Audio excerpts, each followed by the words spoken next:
Let's jump right in. All right, Okay. Firing up Resident Evil 2 here. Got quite a crowd here at the PlayStation E3 booth. So here you can see, again, so Resident Evil 2 is very near and dear to tons of people's hearts.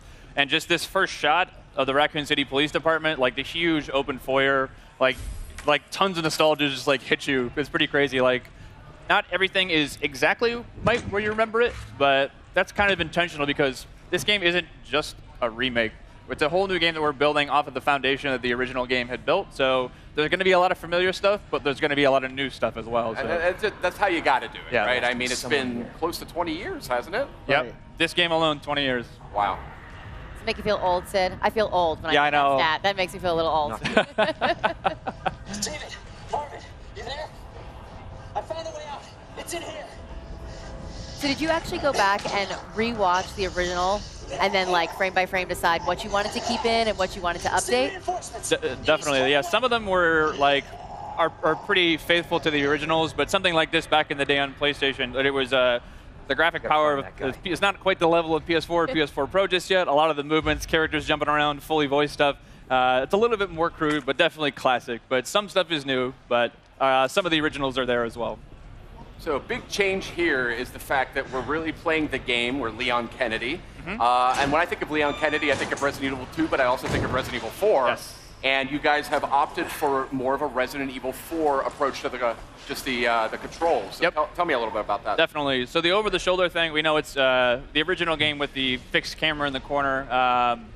That's very, again, near and dear to people's hearts. But with the over-the-shoulder camera, we're building a new game. This isn't a remake of the original. It is a full new game that we really want to push. And the idea of having over-the-shoulder, the pinpoint accuracy of really trying to take down zombies, it felt better for this experience. So that's where we went through. So. But the big difference is the it's less shooter elements compared to the Resident Evil 4. This is more, like a Metroidvania style, survival horror, classic gameplay. So we actually try to keep the original, gameplay feel from the original. So that's kind of what we were trying to do in this new Resident Evil 2 as well. The lighting feels very similar too. Yes. Yep. Yeah, definitely one other thing is like, so to make it like, people always see the over-the-shoulder first person, think of just like, you're going to be running off the walls and doing backflips and things like that. It is definitely not like that at all. The zombies in this game are tough. And not just like, if you see one or two or three, like, I got to look out. If you see one in a hallway and you can't get by them, like, you have to, you fear for your life type thing because you're probably going to die. So you've really got to be careful with your ammo. And to confirm, these are zombies a la Resident Evil 2, Yes. not Las Plagas. So These are your T-virus zombies. Right. just had to settle that one. So Leon here is trying to save one of the fellow RPD officers. It's not looking good, unfortunately. So. Oh, that didn't go very well. Now, we know there's going to be some familiar faces in this as well. It's characters that we've seen in other games. We saw that in the showcase asset just last night. But tell me a little bit about the approach to that. Definitely. So we've got, of course, like, not only do we have Leon has his own campaign, we also wanted to bring back Claire Redfield. So she's not playable in this demo, but she, as well, is going to get her full playable campaign, too. Awesome. So, the rest of the characters are kind of, we haven't really confirmed too much yet, so I advise you to go back and watch the trailer. You can kind of make some good guesses, I think, based on those, but we'll leave it to your imagination. Awesome. This is cool here. This is super tense. So we're getting into here. So every time a zombie bites you, you really feel like you get that over-the-shoulder perspective really helps because you get to see the zombies. You really feel them kind of like bite into your neck just like that. Yeah. It kind of disorients you too when you get that, so you're spun around. It creates sort of a real sense of like, oh crap, what's going on? A zombie is actually attacking me. And this is all running in the engine of Resident Evil 7, right? It is. This is actually the RE engine. So the same game that powered RE7 is actually going to be running this game too as well. H, are you okay? You going to do this? Yeah. It's very terrible. So again, like they are no joke. Like you get bit once or twice, and it's almost done. So. Oh, really? Okay. Yeah. Look at this, like restroom. We added the restroom. Yeah. So that was one thing that was really in the PS1 game, it was one of those limitations back in the day, but there were actually no restrooms in the original PlayStation. Right. That's a good point, Yeah. actually. Right. In this demo, we wanted to make sure that we have a fully functioning bathroom. We put a little treat inside there for you, or a first aid spray. That's a back of box. Yeah. Right. If I've ever heard of one. I noticed you just picked up some first aid spray before. A lot of what I love about survival horror games is the limited supplies. You really have to like think things through. Is that an element that you guys are working with? Yeah, those are sort of like the emergency last minute things. But again, like it is really survival horror to its fullest. Like you're gonna need to conserve those. As you can see in his inventory there, he only had a handful of bullets. So if you run out of bullets, there's no like. We did add certain things like, you know, if you find a la RE7 some gunpowder and some other resources, you can make more. But if you're out, you're pretty much going to be out. So really wanted to drive home the survival aspect of this game. Is there a knife? Is that included? There is. So a little bit later, if we get far enough, we will show you the knife. It functions a way similar to when we did the original Resident Evil 1 remake. So instead of just being something that you use and you can slash it to keep guys at bay, but these guys are ironclad, and that's generally probably not the best idea. Yeah. If you do get grappled, you get the chance to use it as sort of an emergency weapon to get rid of that zombie and get him off you. Cool. But if it's still, it does have a little bit of durability as well. So if it's still durable enough, you can actually pick the knife up off the zombies that you just killed, get a little bit more out of it too. So Interesting. What other sort of mechanical tweaks and changes are you guys implementing here that longtime fans might notice? definitely, Kana-san, you want to take this one? Well, yes, the gameplay mechanics. So since we actually feature now, over the shoulder camera view. So the we actually trying to put like more kind of like intense combat, feel against the zombies. So and also the way like Leon is actually shooting is the kind of like more like natural. Feel more close to the like Resident Evil 7 kind of combat style. Yeah. There is some stuff a little bit later in the demo too, where it wasn't present in the original game, where it's a little bit, again, pushing that survival aspect of the game. You can find like wooden boards to board up windows, to choose whether you want to board up that one, if that zombie is a really problem for you.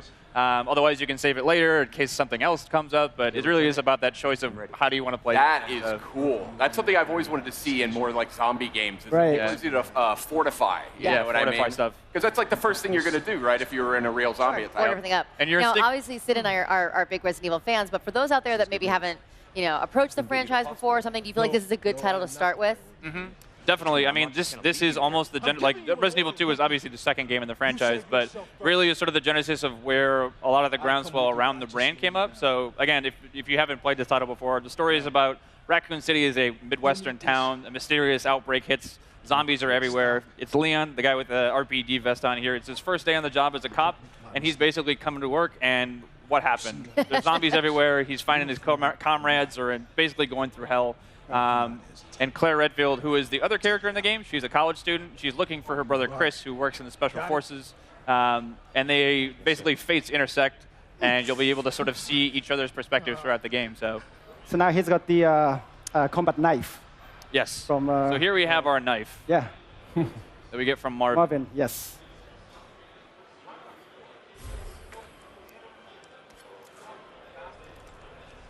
There you go, kind of like the classic slash. Using the knife always reminds me back in the day, it's like you get a couple rounds inside the zombie, and then like just to make sure, get a couple slashes on the ground. Because half the time they'll come up and just like grab you as you walk by.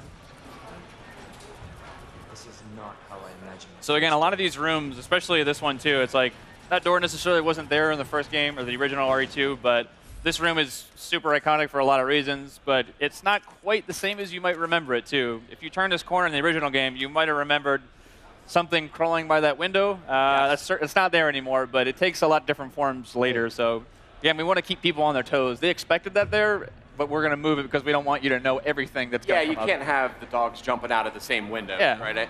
RE's all about jump scares and getting Right. people off their seats. So like, if they know everything that's coming, that's no fun. Now, I don't want you to spoil anything here, but I've played Resident Evil 2 quite a few times.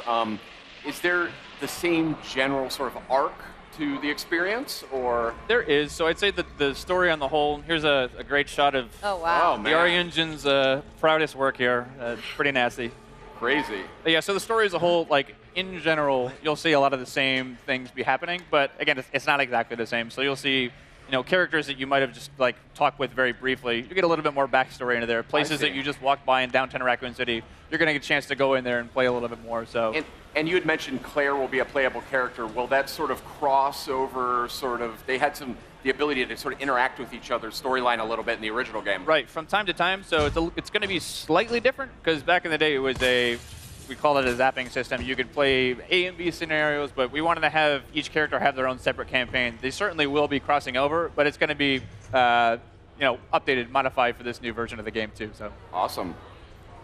This is looking great, guys. I'd love to sit here actually and do this for about another 15 or 20 minutes, but I think we actually got to get going. Okay. Which is a super bummer because it looks just awesome. And this is one of my. Well, let's get this guy. Let's get him. He just wants some snacks, Right. He's feeling a little Just leave him be. That's fine too. Leave him do his stuff. So very reluctantly, I will have to bid you farewell. Thank you so much. We don't for have to coming wait by. very long to get our hands on it, though, right? Yes, you're right. Yes. It comes out January 25th next year. Yes. Please look forward to that. Only a couple short months away. We do have this game playable at our Capcom Security. Oh, actually, one thing I wanted to mention at the end is this rat is actually kind of the main concept of our announcement trailer. So it started from like rat view. So the one we showed at PlayStation Showcase is actually, it's slightly different from the one uploaded on YouTube. Oh. So, people actually, if you guys haven't seen both versions, please, enjoy it. All right. Thank you so much, guys, for coming by, showing off Resident Evil 2, coming to PS4 in January. Coming up next, we have Trover Saves the Universe. That's the new PlayStation VR game from Justin Roiland and Squanch Games. And a look at Neo 2. Stay with us. PlayStation